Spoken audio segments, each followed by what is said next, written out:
Welcome to the Board of Adjustment meeting for Thursday, May 11, 2023. Could we stand for the Pledge of Allegiance? I pledge allegiance to the flag of the United States of America, to the republic for which it stands, one nation, under God, indivisible, with liberty and justice for all. Patty, would you please call the roll? Board Member Marv Beam. Here. Board Member Fred Elliott. Here. Board Member David Gardella. Here. Board Member Tony Gatliff. Here. Board Member Mark Mariano. Here. Vice Chair Jane Mason Goldman. Here. Chair Mike Kelly. Here. City Manager Kyle Riefler. Here. Alternate Board Member Gerald Wizawati was unable to attend, and Board Member Carol Conry is not in attendance. Thank you, Patty. Our first item on the agenda is the approval of our April 13, 2023 Board of Adjustment meeting. Would anybody like to make a motion for approval? So moved. Is there a second? Second. Any changes that anybody's read or reviewed on the minutes, or if not, we'll go ahead and vote. Any changes, deletions? Okay, all in favor of the minutes as reported, please say aye. Aye. Opposed, motion carries. Anybody that's going to speak this evening, would you please stand up and let Clerk Patty Gentry swear you in? Do you solemnly declare or affirm that the testimony you're about to give in these proceedings is the truth, the whole truth, and nothing but the truth? Yes. Thank you.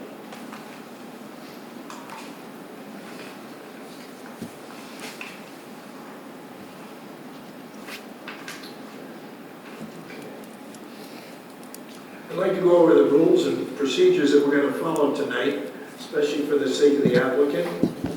I will actually read the variance request first, and our city manager, Kyle Riefler, will go ahead and make a staff report. We will then ask you as the applicant to come forward to the podium and make a statement of anything related to this variance that you'd like to tell us. And we'll go through a short open discussion period, at which point we will go ahead and vote on a series of 6 criteria that we as the board must ask you as the applicant and confirm that you have met our sections of the city code. After those 6 criteria, we will ask for a motion and a second to approve or deny a variance, and then we'll have a roll call vote with our city clerk. Patty, at this point, I want to go ahead and ask you, have we received anything in terms of correspondence on this variance request? No, sir. Thank you. I'll go ahead and read the request at this point. This is for Mr. Will Lessick and his wife Elvira Fingerrod, who reside at 2241 Manhattan Drive. They're requesting a variance from our swimming pool code, section 10-172, which relates to setbacks, heights, and widths. In subsection 6, the crucial statement is, quote, "The height of a swimming pool shall be no higher than 18 inches above the crown of the road." The rest of the variance request verbiage has nothing to do with what our request is tonight, so I'll stop at that point. The actual request is to install a pool 5 inches above the maximum height allowed by the city code. Again, the maximum height is 18 inches. This request is to be at 23 inches. At this point, I would like our city manager, if you would, Kyle, to give us our staff report, and we go from there. Thank you. Kyle Riefler, City Manager of Bel Air Beach.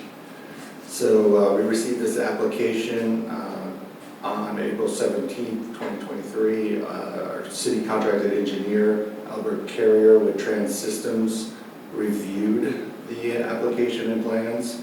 He concluded that the swimming pool request is going to be constructed greater than 18 inches elevation above the crown of the road height. He said the proposed deck elevation is going to be 23 inches above the crown of the road. And the variance requested is for the pool to be an additional 5 inches above what the code says that the maximum can be. So, yes, after that, the applicant applied for this variance, and here we are. Great, thank you, Kyle. As most of the board members here tonight remember, 30 days ago, at our April meeting, we had a case similar to this, the same section 10-172 of our code. Is there any questions of Kyle before we move on to the applicant? I'm having dreams about that section every night. No, I don't think so. Okay. Fred wasn't here last time with us, but it's the exact same case. We had different home, very similar condition above the ground of the road. Thank you. Mr. Lessig, at this time, I invite you to come forward and make any kind of statement you would like to our board members. Thank you. Will Lessick, I'm here with Kelly's Pool. Can I make a statement?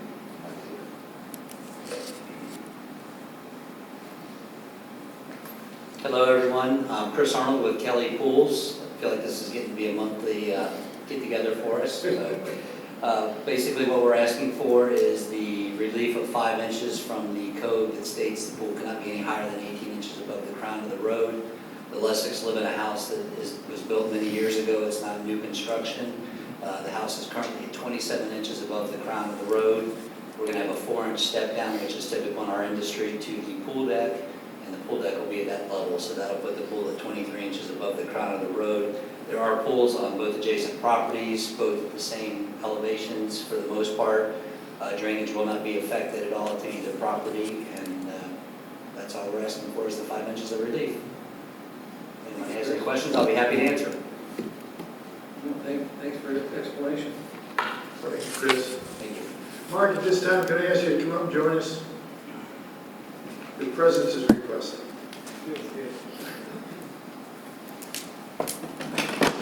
Before we actually vote, I want to announce to the board and have it on tape that I, Mike Kelly, as the owner of Kelly Pools, have a conflict of interest in this case, in that Kelly Pools is the selected contractor by the homeowner, Mr. Lessick. So I will not be voting in the board's vote tonight. I have filled out and submitted to the city Form 8B, which is the state memorandum of voting conflicts for county, municipal, and other local public officials.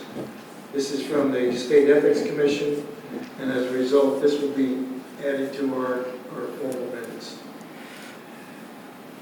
At this point, I'm going to ask Vice Chairman Jane Goldman to take over the meeting. I have issues with my voice, and we've got a lot of reading yet to do, so I'm formally giving the gavel to Jane to run the rest of the meeting. Great, thank you very much. I will. This is going to be easy, I think, for us to get through. I'm going to ask each board member a question. We're going to approve it or deny it, and Patty, you'll help us with keeping the tallies, right? Yes, ma'am. Okay, so our goal here is to make sure that we know what the applicant submitted and we feel comfortable with it. Number one, did they? Everyone probably has a worksheet, don't they? Yes. Mark, you find one down there? Okay. And Tony, you got yours? Yeah. You find it in here? Good deal. Okay, Jane. Okay, we're set. Okay, question number one. Has the applicant demonstrated that special conditions or unique circumstances exist which are peculiar to the land, structure, or building involved, and which are not applicable to other similar structures or buildings in the same zoning district? If you vote yes, the variance is approved, and if you vote no, it's denied. So from a question number one, Mark, do you want to? Oh. Patty, going to ask some questions. Patty, you want to call a roll? Yes. Mr. Beam? Aye. Mr. Elliott? Yes. Mr. Gardella? Yes. Mr. Gatliff? Yes. Mr. Mariano? Yes. Ms. Goldman? Yes. Mr. Kelly? Abstain.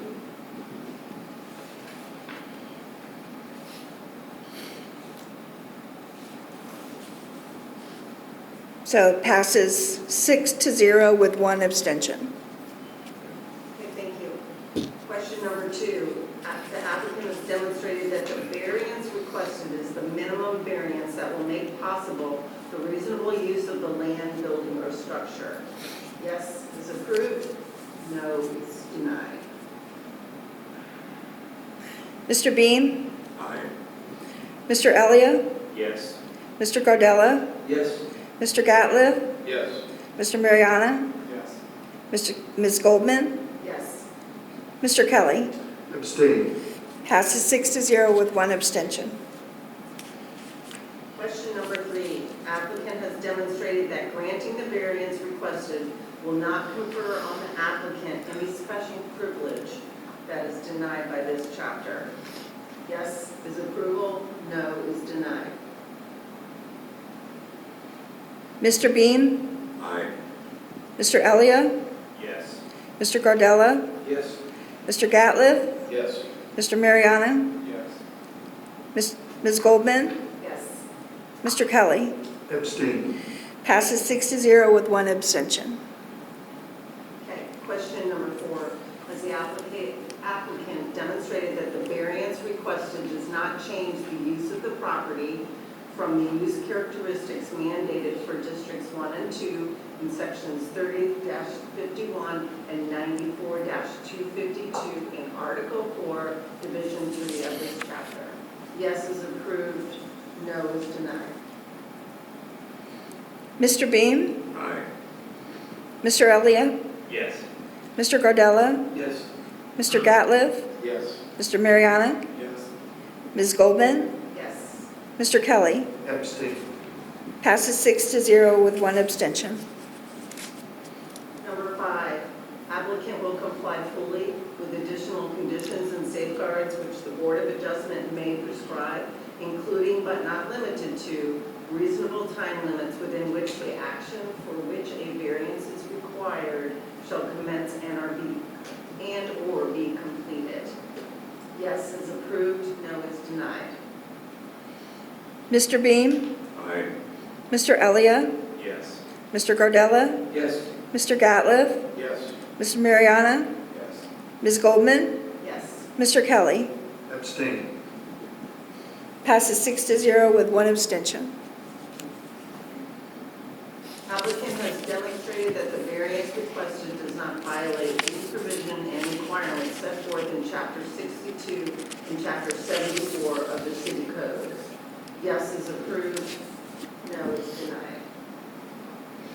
Mr. Beam? Aye. Mr. Elia? Yes.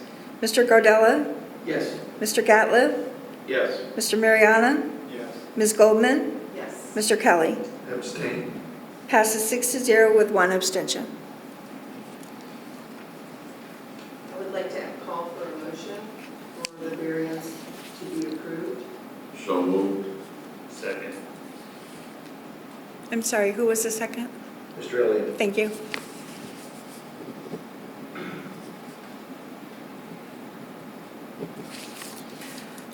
Mr. Beam? Aye. Mr. Elia?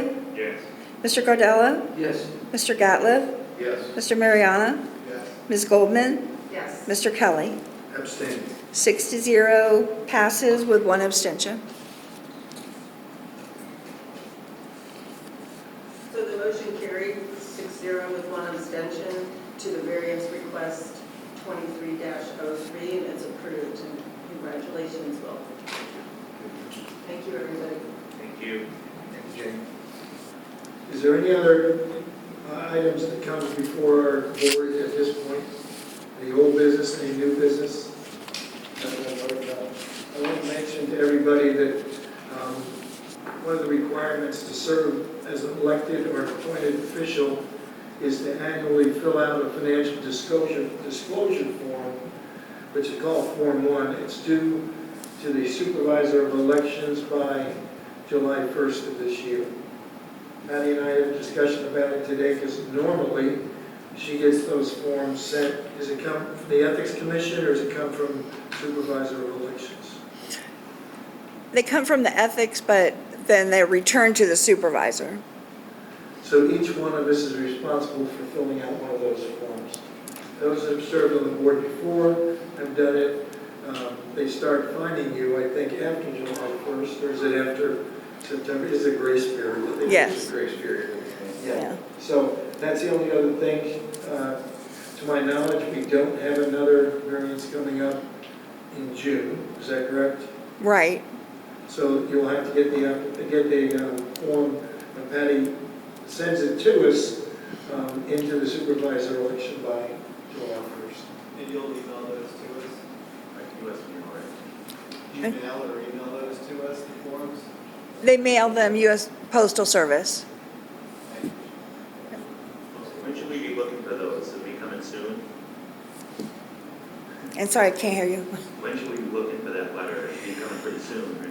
Well, like the chair and I discussed, I had called the commission and asked them because they show the due date, but they don't show the date they're going to send them out. So I'm still waiting for them to call me back with the date that those will be sent.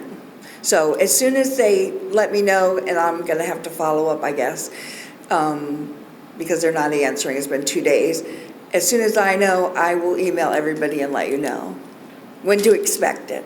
Yeah, because, Okay. you know, the way time goes, July will be here with that. Right, Yeah, 6 right. weeks, sure. Well, since Jane Goldman is still running the meeting, the gavel's in front of her, it's up to you when you're ready to adjourn. I love this. Meeting adjourned.